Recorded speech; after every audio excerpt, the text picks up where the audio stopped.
Hey guys, my name is Madison. I'm here with Megan and Josh, and we are at Stone Valley Recovery. They were kind enough to let us borrow their facility, and today is July 12th.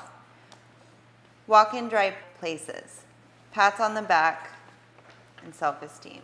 Recovery from compulsive illness, such as alcoholism, often brings pats on the back.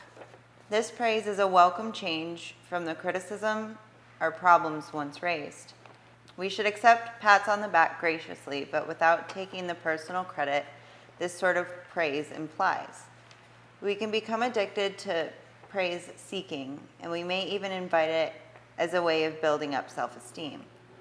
Moreover, much of our challenge is still ahead of us. The real victory may be in learning how to live after we've established our initial freedom.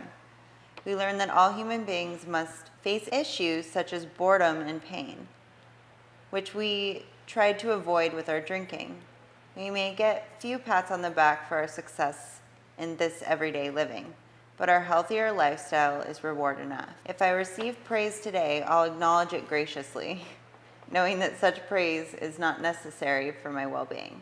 It's funny because they're talking about initially getting sober and getting praise for, being sober, which is definitely praiseworthy, but at the same time, you're getting praise for doing or living the way we should have been living the whole time. It's like, right. Good job for not screwing up every part of your life. For not stealing all my stuff. Yeah. And, which in reality isn't a small feat when it comes to alcoholics and addicts, but from an outside perspective, it's some people might be like, well, yeah, you just shouldn't have been doing that the whole time. And I know personally, I feed off of that when people say, good job, or I got my 30-day chip, and those little boosts keep me going. But then after a while, when life kind of becomes a little bit more normal and sobriety becomes a little bit more normal, and I settle into a routine, and that praise comes less frequently, it's kind of I have to find other ways or other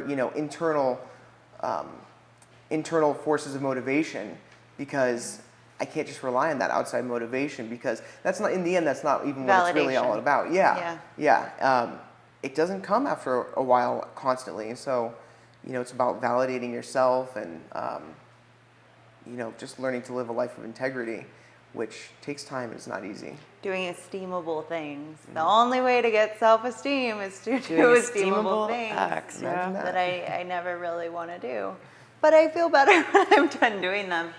I was talking to Megan and Brandon not too long ago about posting my before and after for recovery. And people that said, I'm proud of you, I got offended. Yeah. And I'm like, what do you think this is? And I'm just like having this internal 2-year-old fit about being mocked, right? Because don't you understand this is a disease, right? And you're proud of what? Me not being a piece of shit anymore? Excuse me, but it's controlling, it's manipulative. And Madison was not there. I was not present with my disease controlling my life. So in order to build self-esteem, I have to be able to take a compliment, for one, and not look at it and you're out to get me and make me feel bad, and do things that are esteemable for myself, and following through on what I say that I'm going to do, and the list goes on. Yeah, I remember having that conversation with you about the proud thing, and I've never seen someone so worked up about being told that people were proud of them. And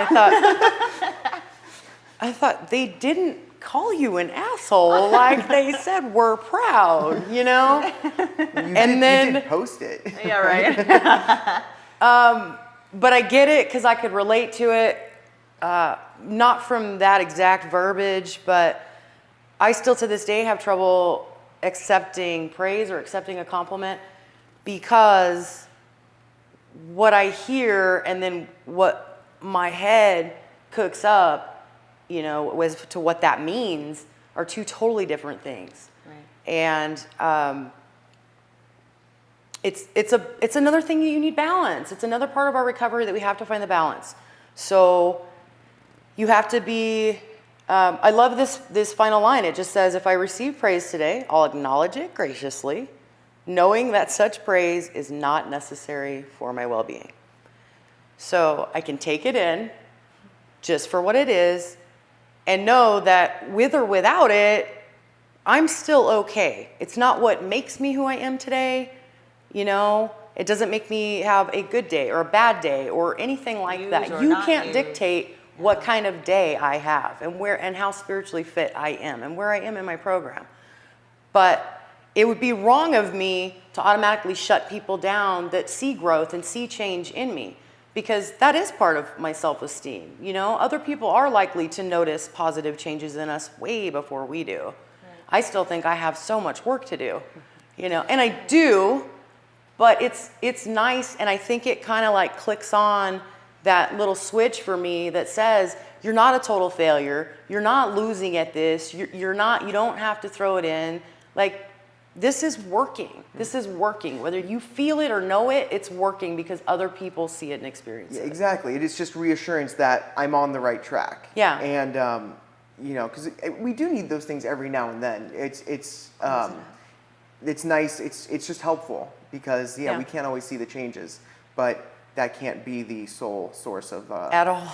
Yeah. Yeah. Or even a large, portion Right. of it. It's just, another check, that we earn along the way, or that we can use to gauge where we're at. If you heard anything today that might have struck a chord with you, check us out on Detox to Rehab, and join us next week. For Fun more fun stuff. stuff.